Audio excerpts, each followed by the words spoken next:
Hi hello welcome to our channel. నేను మీ సిరి.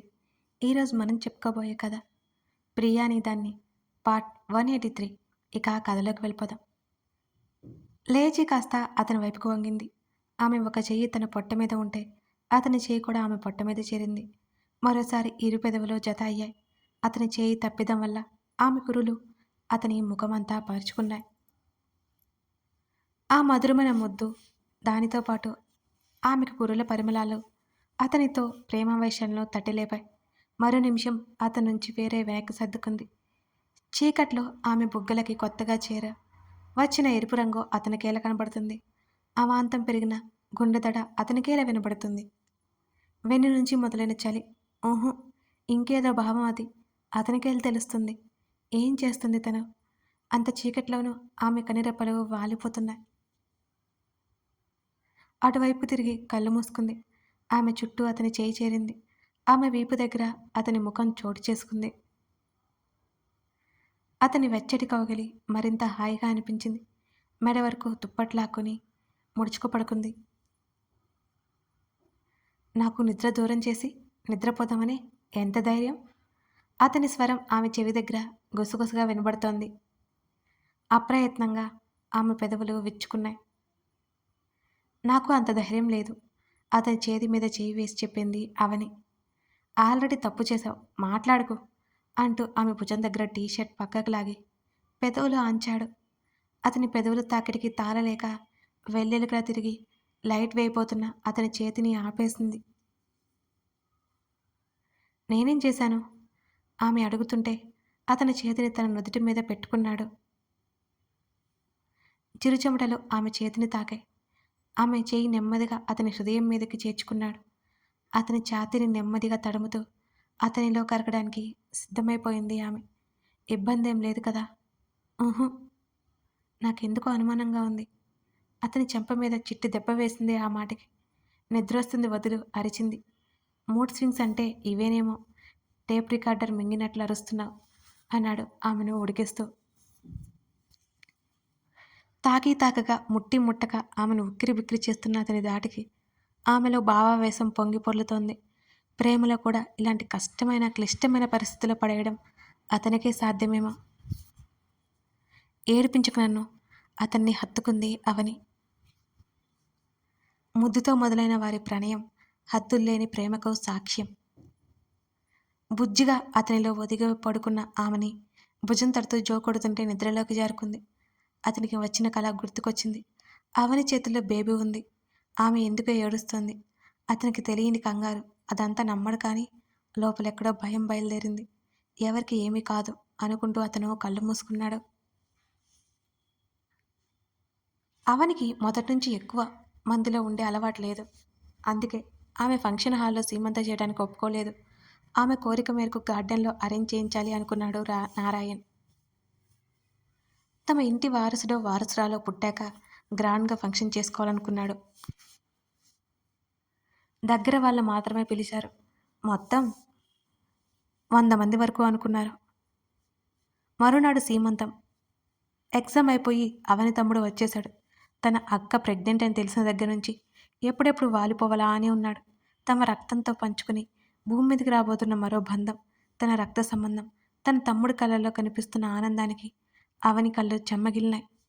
నేను మావయ్యని అవ్వబోతున్నాను, ఆ ఫీలింగ్ ఉందక్క, వావ్ అని తన తమ్ముడు అంటుంటే, కొంపదీసి నా డెలివరీ తర్వాత కాలేజీకి వెళ్ళను అని చెప్పావు కదా, లక్షల పోసి ఫీజులు కడుతున్నారు మీ బావగారు అవని అంటుండగానే అక్కడే ఉన్న రిషి ఆమె తల మీద ఒక్కటి వేశాడు. చెయ్యి అడ్డు పెట్టుకుని నవ్వుతున్న తమ్ముని చూసి భర్త వైపు గుర్రుగా చూసింది అవని. ఏంటి? ఆమె తల మీద చేయి పెట్టుకుని కోపంగా అడుగుతుంటే ఆమె చేతిలో టాబ్లెట్ పెట్టాడు. టైం చూసావా? లెక్కలేదు నీకు. ఆమె నోరు ఎత్తకుండా ముందే లాక్ చేసేశాడు రిషి. అవి తీసుకుని వేసుకుని గుర్రుగా చూసింది కోపం తగ్గక. రిషి అక్కడి నుంచి ఫోన్ పట్టుకుని బాల్కనీలోకి వెళ్ళిపోయాడు. షాపింగ్కి వెళ్ళి మంచి డ్రెస్ తీసుకో, తమ్ముడితో చెప్తుంది అవని. ఇప్పుడు నువ్వే తీసుకుంటావు కదక్కా, ఈసారి కూడా నువ్వే తీసుకో అక్క అన్నాడు వాడు. ఏం అక్కర్లేదు, నేను తీసుకున్న దగ్గర నుంచి వంకలు పెడతావు అంది అవని. నాకవన్నీ తెలీదక్కా. 20 ఏళ్ళకి దగ్గర పడుతున్నా. నేర్చుకోకపోతే ఎలా? అంది ఆమె. సరే. ఇప్పుడు నీ క్లాస్ వినే ఓపిక నాకు లేదు. నువ్వు అలసిపోతావు. మళ్ళీ బావగారి చేతి దెబ్బలు తింటావు అని పుసుక్కున నవ్వేశాడు. నాకు కోపం తెప్పించుకో. నీతో పాటు డ్రైవర్ని తీసుకెళ్ళిరా సరేనా అంది. డ్రైవర్ ఎందుకు, నేను వెళ్తానులే. చెప్పింది చెయ్యి. సరే సరే ఆవేశపడుకో అన్నాడు. నీ ఏజ్ 18 అంది. అయితే అక్కడేమైనా గర్ల్ ఫ్రెండ్స్ని మెయింటైన్ చేయట్లేదు కదా? కళ్ళు ఎగరేసింది అవని. చేతులెత్తి దండం పెట్టేశాడు. అమ్మా తల్లి, ప్రస్తుతానికి నాకు ఆలోచన లేదు. నువ్వే తెప్పించేలా ఉన్నావు అని కొత్తగా మాట్లాడుతున్న తమ్ముణ్ణి చూసి అవని నవ్వుకుంది. వయసుతో పాటు మాటలు, ప్రవర్తన అన్నీ మారిపోతాయి. రేయ్, అంత పని చేయకు. ఇంకో 10 సంవత్సరాలు ఆగు అంది అవని. అలాగే అక్క, నువ్వు ఏది అంటే అది అన్నాడు బుద్ధిగా. ఈ మధ్య తెలివి మీరిపోతున్నావురా నువ్వు. ఇప్పుడు నేనేమన్నాను అంత తెలివిగా ఆలోచిస్తున్నట్టు ముఖం పెట్టాడు. ఓవర్ యాక్షన్ చాలే గాని 10 డేస్ అయిన హాలిడేస్ ఉన్నాయా అని అడిగింది. అప్పుడే పంపించబుద్ధి అవ్వగా. 1 వీక్ ఉన్నాయి. సరేలే, లేట్ అవుతుంది వెళ్ళు అంటూ పంపేసింది తమ్ముణ్ణి. ఇందాక కొట్టినందుకు గాని రిషితో గొడవకు సిద్ధమై బాల్కనీలోకి నడిచింది అవని. రాకేష్తో ఫోన్ మాట్లాడుతున్నాడు అతను. అర్థమై ఆమె కదిలించలేదు. కాల్ కట్ అయిపోయిన తర్వాత వెనక్కి తిరిగి చూశాడు అవని వైపు. ఆమె గుర్రుగా చూస్తుంటే కళ్ళు ఎగరేశాడు. రాకేష్ ఫ్యామిలీని కూడా ఇన్వైట్ చేయకపోయావా అంటుంటే ఫోన్ ఆమె చేతుల్లో పెట్టాడు. తన పిఏగా వర్క్ చేసిన నవ్యని, రాకేష్ని ఇద్దరిని పిలిచింది అవని. ఫేస్ ఏంటి తెగ వెలిగిపోతుంది? సున్నితంగా ఆమెను దగ్గరికి తీసుకుంటూ అడిగాడు రిషి. అవునా, ఏమో నాకు తెలియదు అంది భుజాలు ఎగరేస్తూ. నాకు తెలుసు అన్నాడు అతను. అబ్బో, ఏంటో అది కళ్ళెత్తి చూసింది. నీ తమ్ముడు వచ్చాడు కదా అందుకే. అతని మాటలు పూర్తవగానే ఆమె పెదవులు విచ్చుకున్నాయి. అవునా అంటావా? కావచ్చు అదే చిరునవ్వుతా అంది. అందుకే అన్నమాట. రోజూ కనిపించడం లేదు. చేసిన వెటకారం చాలే. అయినా నువ్వేంటి నా పరువు తీస్తావు అని అడిగింది చిరుకోపంగా. ఏం చేశావని అడక్కు. కొట్టావు నువ్వు ఉక్రోషంగా చూసింది అవని. బయటేమో పెదరాయుడు, ఇంట్లోనేమో అల్లరి దెయ్యం. అతను సన్నటి నవ్వుతో అన్నాడు. ఏంటా పోలిక? అవని ముఖాన్ని అదోలా పెట్టుకుంది. ఆమె భుజాల మీదుగా చేతులు వేసి నువ్వు లాయర్ అవ్వాల్సింది అని అన్నాడు రిషి. నేనా? నా వల్ల కాదు. గట్టిగా వాదిస్తాను కానీ ఎక్కువసేపు నిలబడలేను. అయితే బావుండంటావా? అవని మూతి ముడిచి అడిగింది. నీకంత సీన్ లేదులే, జోక్ చేశా అని అంటున్న అతని మాటలకి పళ్ళు బిగించి చూసింది అతని వంక. గార్డెన్లో మాటలు వినిపిస్తుంటే ఇద్దరు రైలింగ్ పట్టుకుని తొంగి చూశారు. అవని సీమంతం కోసం స్టేజ్ ఏర్పాటు చేస్తున్నారు అక్కడ. అతన్ని హత్తుకుని ఇవన్నీ నాకు భయంగా ఉంది అంది నెమ్మదిగా. భయమా? ఎందుకు? ఆమె తల మీద ముద్దు పెట్టుకున్నాడు అతను. నేను అనుకున్న ఇంట్లో వాళ్ళ వరకే ఉంటారని, మామూలుగా మూవీస్లో చూపించినట్టు కొంతమంది ఉంటారని ఫీల్ అయిపోయా. కానీ ఇక్కడ ఏర్పాట్లు చూస్తుంటే నాకు భయం వేస్తుంది. అంతమందిలోన బాబోయ్ అంటున్న ఆమె మాటలకు చిన్నగా నవ్వాడు. పర్లేదులే, అలవాటు అవుతుంది అన్నాడు రిషి. దేనికి అవుతుంది అలవాటు? ఇక మీద ఇలాంటివి బోల్డుంటాయి, మెల్లిగా అలవాటు చేసుకో. తల ఎత్తి చూస్తున్న ఆమె చెంప మీద చేయి వేశాడు రిషి. ఉంటాయి ఉంటాయి, డబ్బులు దండగా అనేసి ఇంకో 2 తల మీద పొడిపించుకుంది అవని. తలుపు కొట్టిన శబ్దం రావడంతో అతన్ని వదిలి వెళ్ళి తలుపు తెరిచి చూసింది. మేడం, మిమ్మల్ని పిలుస్తున్నారు, కిందకి రాగలరా అని కనుక్కోమన్నారు అని పనమ్మాయి మాటలకి వస్తున్నా అని చెప్పు అని పంపేసి లోపలికొచ్చింది. నేను కిందకి వెళ్తున్నా, వస్తావా? నువ్వు వెళ్ళు, నాకు కాస్త పనుంది అని అనడంతో అవని తలాడించి వెళ్ళిపోయింది. మరునాడు ఇల్లంతా హడావుడిగా మారిపోయింది. అవనితో 50 మంది వరకు అని చెప్పి ఎక్కువనే పిలిపించింది రాధారాణి. ఆవిడికి పట్టలేనంత ఆనందంగా ఉంది. ఆయాసం, అలుపు లేకుండా ఏదో ఒకటి చేస్తూనే ఉంది. ఇవన్నీ నాకు వద్దమ్మా, నగలని భయంగా చూస్తూ నీరజతో అంది అవని. మీ అత్తయ్య ఇచ్చినంత మాత్రాన ఇవన్నీ పెట్టేంలే జడ అల్లుతూ చెప్పింది నీరజ. అమ్మయ్య, బ్రతికించారు, నాకైతే గుచ్చుకుంటూనే ఉంటాయి అని అంటున్న అవని మాటలకు నీరజ నవ్వేసింది. సత్యం ముందుకు వచ్చి అవనికి సాయంగా ఉంది. జనరల్గా ఆడపిల్లలకి నగలంటే చాలా ఇష్టం. నువ్వు డిఫరెంట్గా కనబడుతున్నావు అని సత్య అంటుంటే, నాకు ఇష్టమే కానీ హెవీ అంటే కష్టం అంది అవని. ఇంకా టైం ఉంది కదా, అయితే కాసేపు ఆగి పెడతానులే. నీరజ మాటలకు అవని ఊపిరి పీల్చుకుంది. సత్య, నాతో పాటు రా, అవనికి ఏమైనా తినడానికి తీసుకొద్దువు. ఫంక్షన్ స్టార్ట్ అయిందంటే తినడానికి వీలుండదు.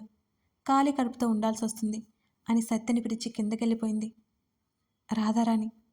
డ్రెస్సింగ్ టేబుల్ దగ్గర ఉన్న సగం నగలను తీసి భద్రంగా పెట్టింది. రిషి గదిలోకి వచ్చాడు. టీషర్ట్ తీసేసి షర్ట్ వేసుకుంటున్న అతన్ని చూసింది అయోమయంగా. అదేంటి ఫ్రెష్ అవ్వకుండా ఆమె అడుగుతుంటే ఆమె దగ్గరికి నడిచాడు అతను. చాలా ముఖ్యమైన పని పడింది, అర్జెంటుగా వెళ్ళాలి. అతను చాలా ఇబ్బందిగా చెప్పాడు ఆ మాట. అతను ఆ సమయంలో వెళ్ళడం అవనికి ఏమాత్రం ఇష్టం లేదు. అతని ముఖ్యమైన పని ఉందని అంటుంటే మౌనంగా తలాడించింది. ఫంక్షన్ స్టార్ట్ అయ్యేలోపు నేను వచ్చేస్తాను, 1 అవర్ అంతే. ఆమె చెంప మీద చేయి వేసి నచ్చ చెప్తున్నట్టుగా మాట్లాడాడు అతను. సరే, ఆమె ఇష్టంగా ఒప్పుకుంది. అయిష్టంగానే ముందుకు వంగి ఆమె కణత మీద ముద్దు పెట్టుకుని అప్పటికే పదే పదే మోగుతున్న ఫోన్ బయటకు తీసి, వస్తున్నారా అని కాల్ కట్ చేసి, తర్వాత త్వరగానే వచ్చేస్తాను, డల్ అవ్వకు అన్నాడు. అవని బలవంతంగా నవ్వింది. తన జీవితంలో అతి ముఖ్యమైన ఘట్టం అతను లేకుండా ఆమెకి నచ్చలేదు. అతను త్వరగానే వచ్చేస్తాడంటున్నాడు కదా, తనకు తానే సర్ది చెప్పుకుంది. ఆమెను దగ్గరికి తీసుకొని కౌగిలించుకొని నెమ్మదిగా వదిలాడు. జాగ్రత్తగా వెళ్ళిరా, ఫాస్ట్గా డ్రైవ్ చేయకు అవని టక్కున చెప్పింది. అతను మరోసారి చెప్పేసి కారు కీసు తీసుకుని బయటికి వెళ్ళిపోయాడు. అవని గుండె భారమైపోయింది తెలియకుండానే. చంద్రకాంతి మెరూన్ కలిపిన తేలికైన పట్టుచీరలో చక్కగా రెడీ చేసింది నీరజ అవనిని.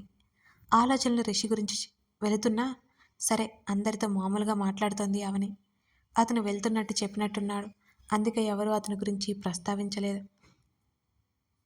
మొట్టమొదటిసారిగా అందరి ముందు అలా సింగిల్గా కూర్చోవడం నిజంగానే అవనికి అదోలా అనిపించింది. సత్య, ప్రతిమ ఇద్దరు అవని దగ్గరే ఉన్నారు. బిగుసుకుపోయి కూర్చున్న అవని గుర్తొచ్చింది రాధారాణికి. దగ్గరకొచ్చింది ఆమె. అవని గడ్డం పట్టుకుని, ఎందుకు కంగారు పడుతున్నావు, ఫ్రీగా ఉండు, ఈ ఫొటోస్ లైఫ్ లాంగ్ చూసుకుంటావు నువ్వు అని చెప్పడంతో అవని చిన్నగా నవ్వింది. రాధారాణి అక్కడి నుంచి వెళ్ళిపోయింది, వచ్చిన గెస్ట్లని రిఫ్యూజ్ చేసుకుంటూ. ఎవరినో తీసుకొచ్చి అవనిని చూపించింది నీరజ. ఆవిడ వయసు మీద పడి కాస్త భారంగా నడుస్తోంది. బంగారు బొమ్మలా ఉంది. అవనిని చూస్తూ చెప్పింది ఆవిడ. అవని చిరునవ్వు విసిరింది. కాస్త పక్కకు వచ్చింది నీరజతో పాటు. ఆవిడ నీరజ అమ్మగారని నీరజకి అవనికి అర్థమైంది. అప్రయత్నంగా అటు చూసిన అవనికి వాళ్ళ అమ్మగారు ఏదో అంటుంటే నీరజ కళ్ళు తుడుచుకోవడం కనిపించింది. ఎందుకో తెలీదు, నీరజ బాధపడ్డం అవనికి నచ్చలేదు. వెంటనే నీరజని పిలవమని సత్యకి చెప్పింది. అవని ఏమీ అవసరం వచ్చిందా అని వెంటనే వచ్చింది నీరజ. ఏమైంది ఆవిడ చెయ్యి పట్టుకుని అడిగింది అవని. నీరజ అయోమయంగా చూసింది అవని వంక. రాహిణి గుర్తుకొచ్చిందా? అవని మాటలకి నీరజ కళ్ళల్లో నీళ్లు ఒక్కసారిగా చిప్పిల్లాయి. అదేం లేదవని, కంట్లో ఏదో పడినట్టుంది, ఇప్పుడే చూశాను. ఆవిడ మా అమ్మ. టాపిక్ డైవర్ట్ చేయడానికి చూసింది నీరజ. వస్తుందిగా, బాధపడొద్దు తన పొట్టవైపు చూపిస్తూ అంది అవని. నీరజ పెదవుల మీద స్వచ్ఛమైన నవ్వొచ్చి మెదిలింది. అవని చుట్టూ మిటికలు విరిచి మళ్ళొస్తానని వెళ్ళిపోయింది. సోనాలి రావడం కాస్త సందడిగా మారింది అక్కడ వాతావరణం.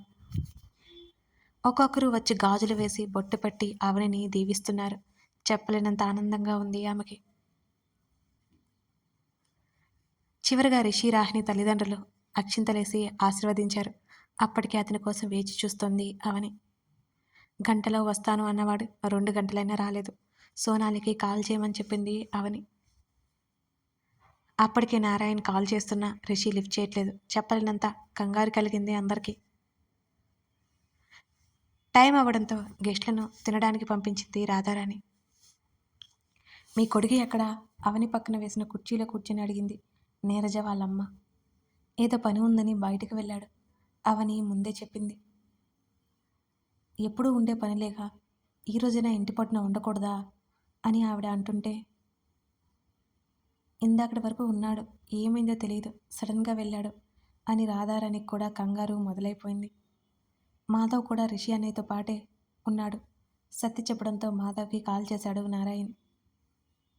బయట పడట్లేదు కానీ అవని ముఖం పాలిపోయింది. కదిలిస్తే ఏడుపు వచ్చేలా ఉంది ఆమెకి. అతను ఆ ఫంక్షన్‌కి రాలేదని కాదు. కనీసం కాల్ కూడా లిఫ్ట్ చేయట్లేదు. మాధవ్ కూడా కాల్ లిఫ్ట్ చేయకపోవడంతో ఇంకా భయం పట్టుకుంది. దూరంగా ఉన్న నవ్యని పిలిపించి రాకేష్ ఎక్కడా అని అడిగింది అవని. వాళ్ళ పాపకి హెల్త్ బాగోలేదని రాలేను అని చెప్పాడు. నవ్య మాటలకి అవనికి ఏం చేయాలో పాలుపోలేదు అసలు. ప్రభుకి కాల్ చేసి రిషి గురించి కనుక్కోమని చెప్పింది సోనాలి. కొడుకు మీద అసహనం ఎక్కువైపోయింది నారాయణకి. అవని ఇప్పటికే చాలాసేపు నుంచి కూర్చున్నావు పద. నీరజ అవని చేతిని పట్టుకుని నెమ్మదిగా పైకి లేపింది. అంత గ్రాండ్గా ఫంక్షన్ జరిగినా సరే రిషి లేని వెలితి అందరిలో కొట్టొచ్చినట్లు కనపడుతోంది. అవనికైతే ఆ ఫంక్షన్కి అర్థమే లేనట్టు అనిపించింది. ఆమె బొమ్మల నీరజ వెంట గదిలోకి వచ్చింది. చీర మార్చుకుంటావా? తర్వాత మార్చుకుంటాను అంది. అవని పక్కన కూర్చుని చేతిని పట్టుకుంది నీరజ. సత్య కూడా అక్కడే ఉంది. ముఖ్యమైన పని అని చెప్పాడు కదా, వచ్చేస్తాడులే, కంగారు పడుకు. అవని చెంప మీద చేయి వేసి చెప్పింది నీరజ. కాల్ చేసి చెప్పాలి కదా, మాధవ్ అన్నయ్య కూడా కాల్ లిఫ్ట్ చేయట్లేదు. నీరజని హత్తుకుని ఏడుపును ఆపుకుంది అవని. ఏం కాదు అవని, నువ్వు టెన్షన్ పడుకో. ఈ టైంలో ప్రెజర్ తీసుకోకూడదు, నీరజ సర్ది చెబుతోంది. అవని రిషి వస్తున్నాడు, సోనాలి గదిలోకి వచ్చి చెప్పింది. పోయిన ప్రాణం లేచి వచ్చినట్లు అనిపించింది అవనికి. ఎక్కడా ఆదుర్దాగా లేవబోయింది. నువ్వు కంగారు పడుకు, వస్తాలే. నీరజ మందలించడంతో సర్దుకుని కూర్చుంది ఆమె. కింద అంకుల్ వాళ్ళతో మాట్లాడుతున్నాడు అంటూ తనతో పాటు తెచ్చిన జ్యూస్ అవనికి అందించింది సోనాలి. తర్వాత తాగుతాను. ఆమె అయిష్టంగా ముఖం పెట్టి వాళ్ళు బ్రతిమాలుతున్నా తాగకుండా పక్కన పెట్టేసింది అవని. ఆమె గుండె దడ కాస్త తగ్గినట్టు అనిపించింది. ఈ మధ్య ఇంత పిరికిగా ఎలా మారిపోయింది తను? అర్థం కావట్లేదు. మెడ దగ్గర పట్టిన చెమటను కర్చీఫ్తో తుడుచుకుంది. తనలో కంగారు తగ్గించుకోవడానికి ప్రయత్నం చేస్తుంది అవని. మాధవ్ కూడా వచ్చి ఉంటాడని సత్య బయటికి నడిచింది. అవని చేతులు ఇంకా వణుకుతూనే ఉన్నాయి. తలదించుకుని కూర్చుంది ఆమె. రిషి గదిలోకి వస్తుంటే ఎక్కడికి వెళ్ళినా కాల్ చేసి లేట్ అవుతుందని చెప్పాలి కదా రిషి అని నీరజ స్వరంలో మందలింపు వినిపిస్తోంది. ఇంపార్టెంట్ వర్క్ ఆంటీ అని మాత్రం చెప్పాడు అతను.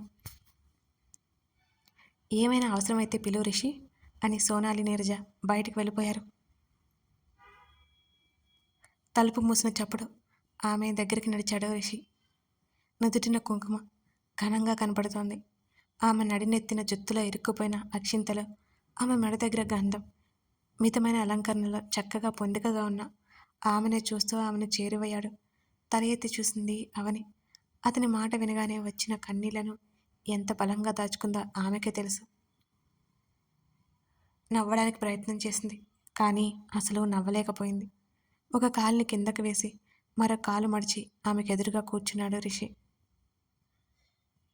వెళ్ళిన పని అయిందా అని అడిగింది నెమ్మదిగా. ఏంటి అని అడగవా అని అతను అడుగుతుంటే, ఇంపార్టెంట్ అన్నావుగా, గుర్తుంది, అంతా ఓకే కదా? ఆమె స్వరంలో ఆదుర్దా ఉంది. అంటూ అతనేదో చెప్పబోయేలోపు ఆమె అతని ముందు చేతిని చాచి గుప్పడి తెరిచింది. అందులో అక్షింతలు అతని కంటపడ్డాయి. తీసుకో అంటుంటే ఆమె చేతిని అలాగే పట్టుకుని ముందుకు వంగి ఆమెను హత్తుకున్నాడు గాఢంగా. కథ కొనసాగుతోంది.